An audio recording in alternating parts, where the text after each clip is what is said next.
Hello and welcome to Byju's IAS. Let's take up the analysis of today's The Hindu newspaper. The Supreme Court has ruled that the NEET entrance test applies for minority colleges as well. That is, the medical and dental colleges run by religious and linguistic minority institutions. According to the Supreme Court, the NEET entrance test applies for all medical and dental colleges, including minority institutions, and such regulation of academics is actually in national interest and public interest, and it does not violate the fundamental rights that have been guaranteed to minority educational institutions. See, NEET, or National Eligibility Cum Entrance Test, is an entrance examination for undergraduate courses in medical and dental colleges. Recently, the Medical Council of India and the Dental Council of India had issued a notification making NEET mandatory for all medical colleges, including minority colleges that are run by religious and linguistic minorities. But this notification of the Medical Council and Dental Council of India was challenged by the minority institutions on the grounds that making NEET mandatory violates the fundamental rights that have been guaranteed to them under the Indian Constitution. So accordingly, a group of minority colleges approached the Supreme Court and they argued that if NEET is made mandatory to them, then it would violate a number of fundamental rights that has been guaranteed to them under Article 19, Article 25, Article 26 and Article 30 of the Indian Constitution. See, Article 19 provides the fundamental right to practice any profession or trade or business or occupation. Article 25 guarantees religious freedom, and Article 26 provides the fundamental right to a religious community to manage its own religious affairs and even the right to establish charitable institutions. Then Article 30 provides a very important fundamental right to religious minorities and linguistic minorities, and it allows them to establish and administer educational institutions of their choice. In a number of cases, such minority educational institutions are funded by these charitable institutions. So on these grounds, minority colleges argued that if NEET is made applicable to them, then it would violate their fundamental rights.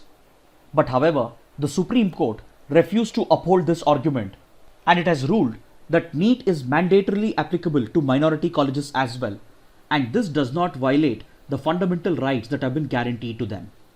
In fact, the Supreme Court has even said that such regulation of academics is actually in national interest and public interest. The Supreme Court has reminded the minority institutions that fundamental rights are not absolute in nature. They do come with a set of reasonable restrictions. The Supreme Court has said that making NEET applicable to minority colleges does not violate any of these fundamental rights, and instead it will help in promoting merit and excellence, and it will help in creating a level playing field, especially for students from weaker sections. According to the Supreme Court, such a uniform entrance examination will also help in curbing malpractices such as bribery, corruption, high capitation fees or donation fees, which tends to work against the interests of weaker sections. The Supreme Court has observed that such a merit-based examination will help in preventing the exploitation of students from the weaker communities, and it will help in preventing profiteering with regard to admission into medical and dental colleges.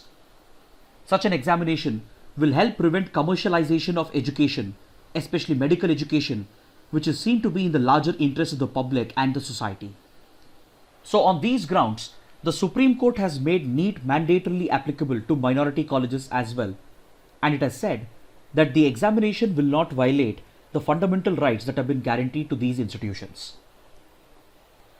Now let's take up the next article. The Office of the United States Trade Representative has come out with its annual Special 301 report, and India continues to be placed on its priority watch list. See, through the Special 301 report, the Office of the United States Trade Representative studies the trade barriers being faced by American companies in other countries as a result of the intellectual property laws in those countries. Based on this study, countries are classified into different categories, and in this year's report, India has been retained in the category of priority watch list. If a country is placed under priority watch list, it means that the country has weak intellectual property laws and weak enforcement. It means that, according to the United States, the country has not introduced any substantial reforms in order to strengthen the enforcement of its intellectual property laws. The main concern that the United States has with India's IP laws is that it provides for relaxations in critical sectors such as pharmaceuticals in the form of compulsory licensing, which we have discussed in detail on the 1st of April. The United States believes that India's IP laws are designed to provide an unfair advantage to India's domestic biotech and information communication technology sector, which acts as a trade barrier for American companies to compete in the Indian market. The United States also feels that India imposes high custom duties against American products, and this combined with weak IP laws and weak enforcement of these IP laws creates trade barriers for American companies, and according to the US, it provides an unfair advantage to domestic Indian companies. The United States has argued for a number of years that India's IP laws stifles innovation and research and development, and this problem is further aggravated by the weak enforcement of India's IP laws by Indian courts and by the Indian police organizations. See, the topic of intellectual property laws has always been a source of dispute between the developed countries and the developing countries. The developed Western countries always push for stringent IP laws and strict implementation of these laws because it will favor their companies which hold most of the patents, trademarks, copyrights, etc. Stringent IP laws and strict enforcement of these IP laws in developing countries will always help companies from the developed countries to capture the markets in the developing countries, and it will help increase their market share. But on the other hand, developing countries always try to strike a balance in their IP policy in order to ensure accessibility and affordability of all essential items and to promote the cause of innovation and research and development. See, striking a balance between these two differing objectives is very essential for developing countries because all patented technologies, processes and products are expensive, and as a result they become unaffordable and inaccessible to a large percentage of their population. Whereas these patented technologies, processes and products, which are largely owned by Western companies, brings them increased profits and market share.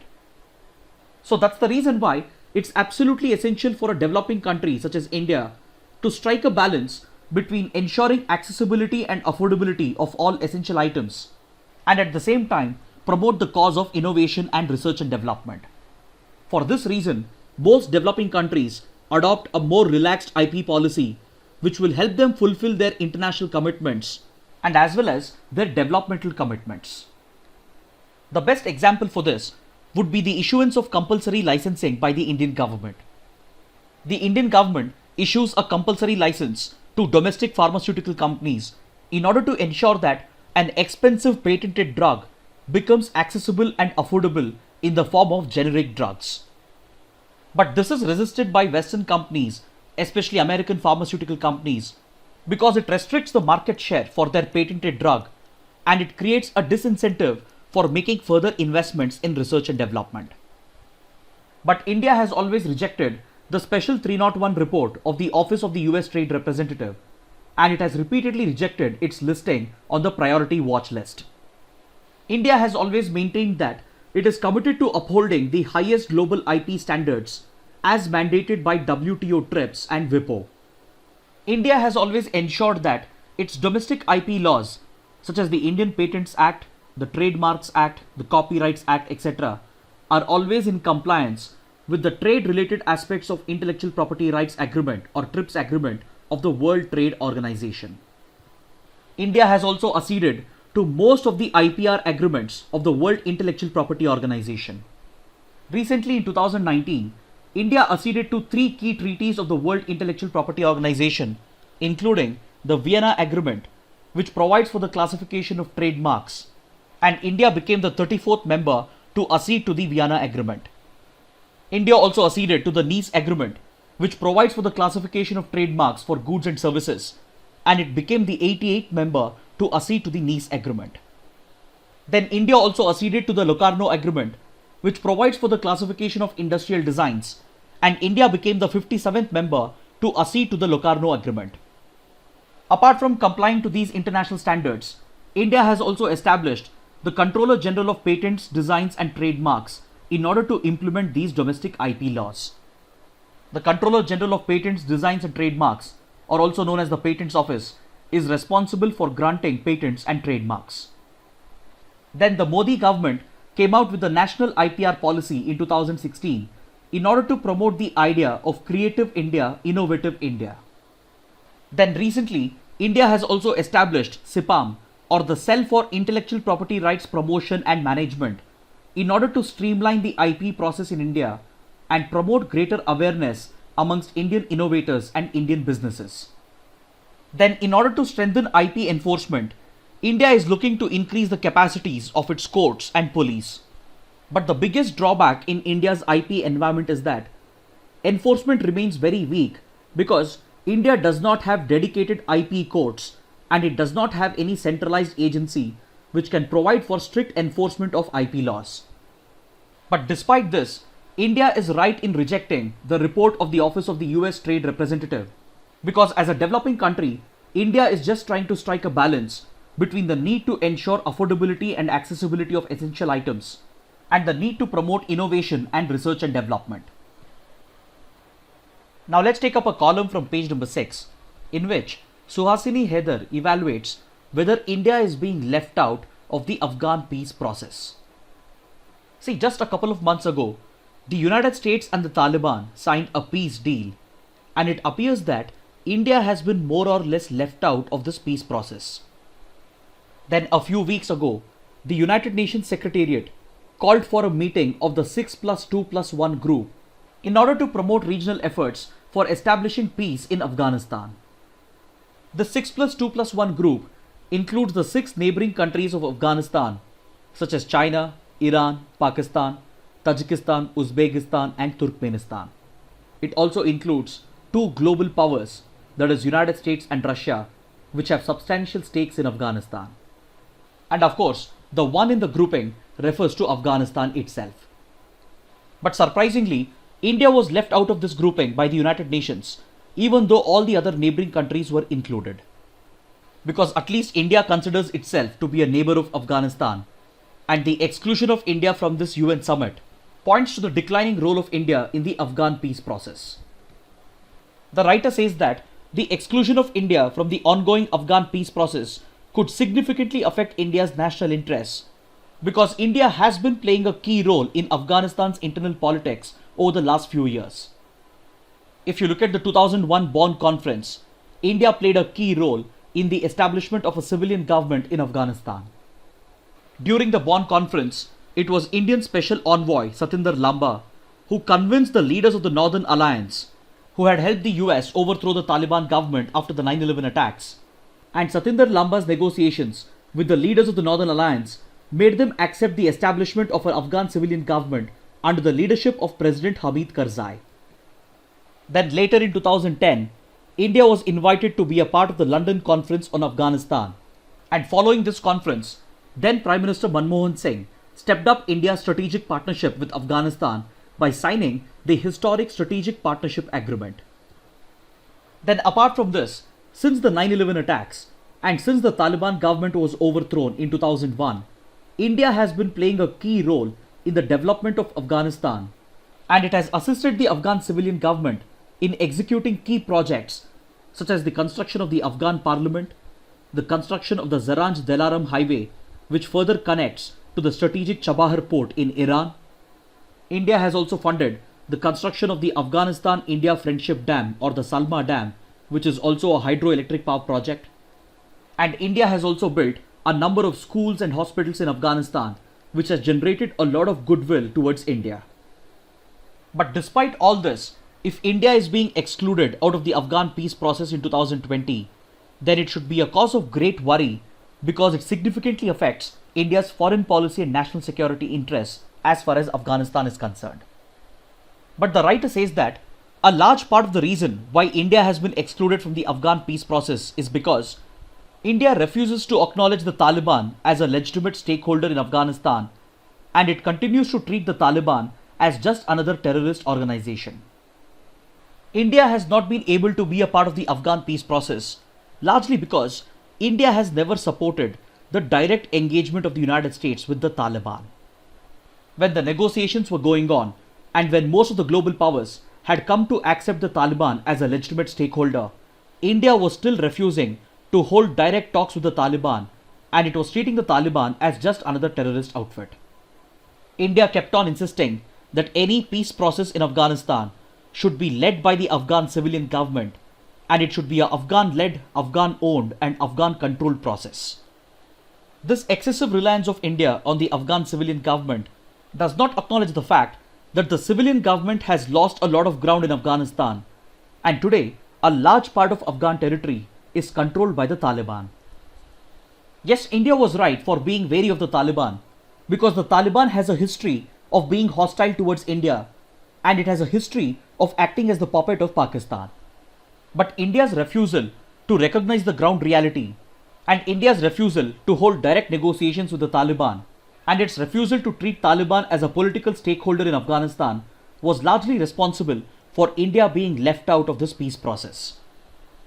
But India did welcome the peace deal after it was signed between the United States and the Taliban. But it is not sufficient for ensuring India's involvement in Afghanistan, because India has no leverage with the Taliban. This lack of Indian involvement provides an opportunity for Pakistan to nurture several other anti-India terror outfits, such as the Islamic State in Khorasan province apart from the Taliban. ISIS-K, or the Islamic State in Khorasan province, was recently responsible for carrying out a terror attack against a Sikh Gurudwara in Kabul, and this increased security risk has even led to the evacuation of a couple of Indian consulates. So the rise of Pakistan-backed outfits such as ISIS-K has further reduced Indian presence and Indian role in Afghanistan.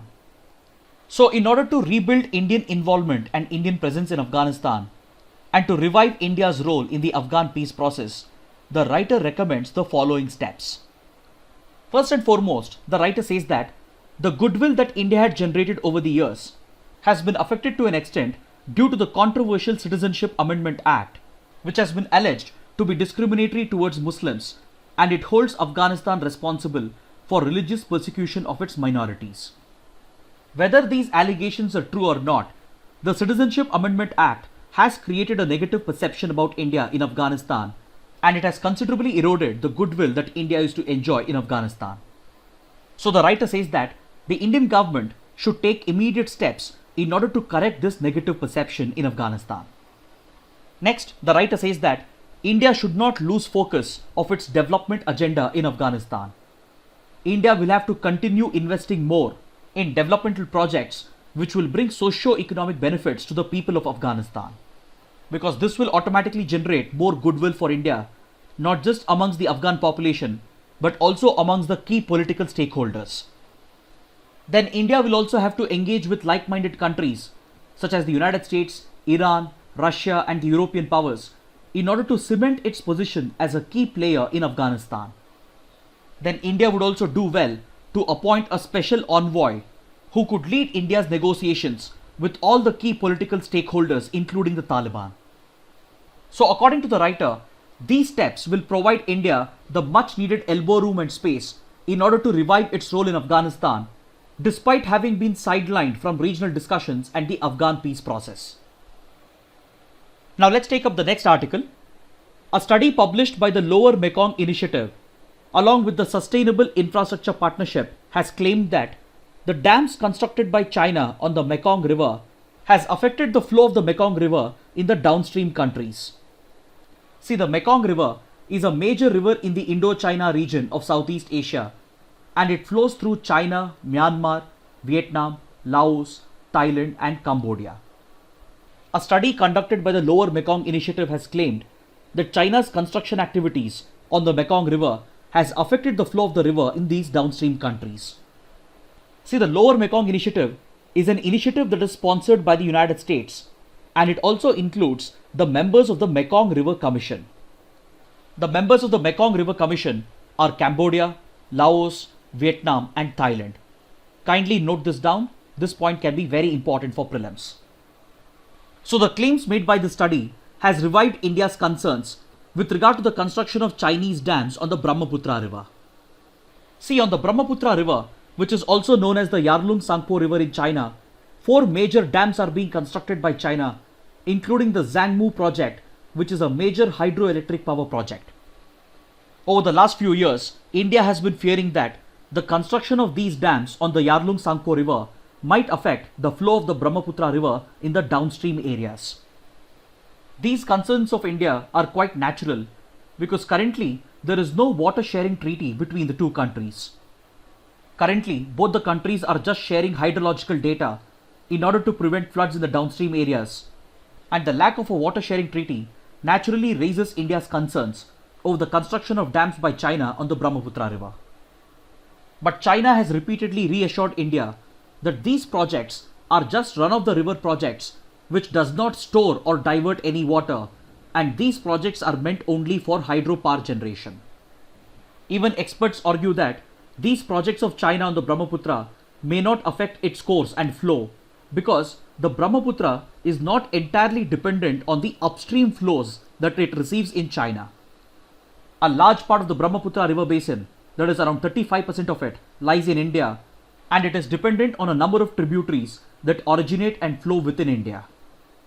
So few experts argue that these projects of China on the Brahmaputra may not affect its flow and direction in the downstream areas. But however, the study published by the Lower Mekong Initiative, which claims that Chinese dams have affected the flow of the Mekong River in the downstream areas, has raised concern with regard to Chinese dams being constructed on the Brahmaputra as well. Now let's take up the practice questions. The Manrega scheme aims to achieve which of the following objectives? Implementing right to work, providing economic security in rural areas, creating durable rural assets, protecting the environment, empowering rural women, reducing rural-urban migration. All the 6 are correct. Option D is the right answer. This question has been asked because we have an article on page number 1 which illustrates the impact of the lockdown on the Narega scheme. Now let's take up the next practice question. This British province was referred to as the Garden of Eden and was the smallest province in India. It held a coveted place for the European planters who made monumental profits in coffee plantations.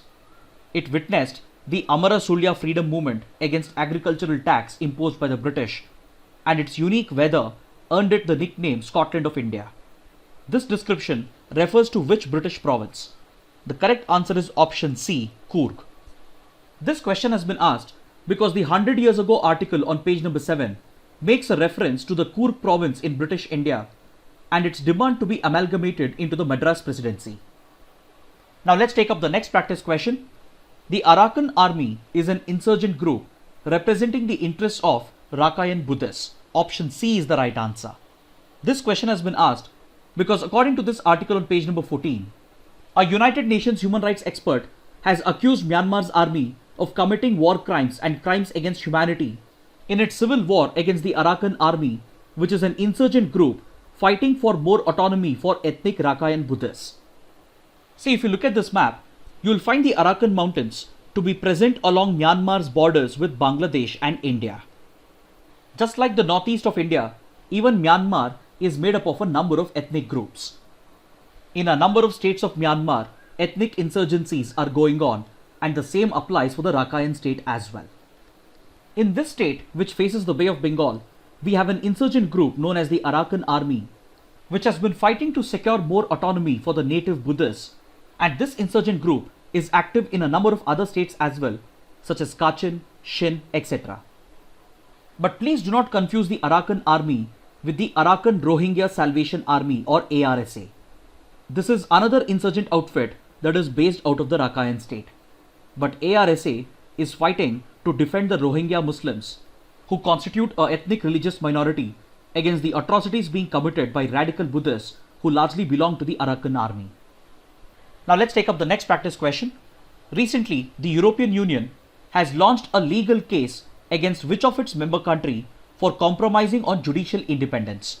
The correct answer is option B, Poland. This question has been asked because according to this article on page number 14, the European Union has filed a case against Poland because it recently introduced a controversial law which provides for punishment for judges if they oppose or criticize judicial reforms being introduced by the government. This controversial legislation violates the doctrine of separation of powers between the executive and the judiciary, and it compromises judicial independence. These constitutional principles form the very bedrock of a modern democracy, and hence the European Union has decided to file a case against Poland for this controversial legislation. Now let's take up the next practice question. Which of the following statements are correct? The National School of Drama was set up by the Sangeet Natak Academy as one of its constituent units in 1959. Currently, it is an autonomous organization under the Ministry of Information and Broadcasting.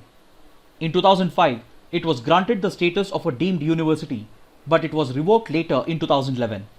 Amongst the given statements, the second statement is incorrect, because the NSD is an autonomous organization under the Ministry of Culture, not under the Ministry of Information and Broadcasting. So the correct answer is option C, 1 and 3 only. This question has been asked because we have an article on page number 16 which pays tribute to legendary actor Irfan Khan on his untimely death, who happens to be an alumnus of National School of Drama. Now let's take up a practice question from the 2019 prelims paper. Consider the following statements. Under Ramsar Convention, it is mandatory on the part of the Government of India to protect and conserve all the wetlands in the territory of India. This statement is incorrect, because under the Ramsar Convention, it is not mandatory to protect and conserve all the wetlands. The only obligation for the government under the Ramsar Convention is to designate at least one wetland as a Ramsar site or as a wetland of international importance and ensure its protection and conservation. So this makes the first statement incorrect. The second statement says the Wetlands Conservation and Management Rules of 2010 were framed by the Government of India based on the recommendations of Ramsar Convention. This statement is correct. The Wetlands Conservation and Management Rules of 2010 also encompass the drainage area or catchment regions of the wetlands as determined by the authority. The third statement is also correct. Option B is the right answer. Finally, let's take up a couple of mains practice questions. The first question: India continues to be placed on the priority watch list of the United States Trade Representative for inadequate protection and enforcement of intellectual property rights. Examine. The second question: though New Delhi has been sidelined from regional discussions on Afghanistan, what options does it still have to remain relevant? Kindly write an answer to these questions and post them in the comment section below. So this concludes our discussion for the day. Thanks for watching.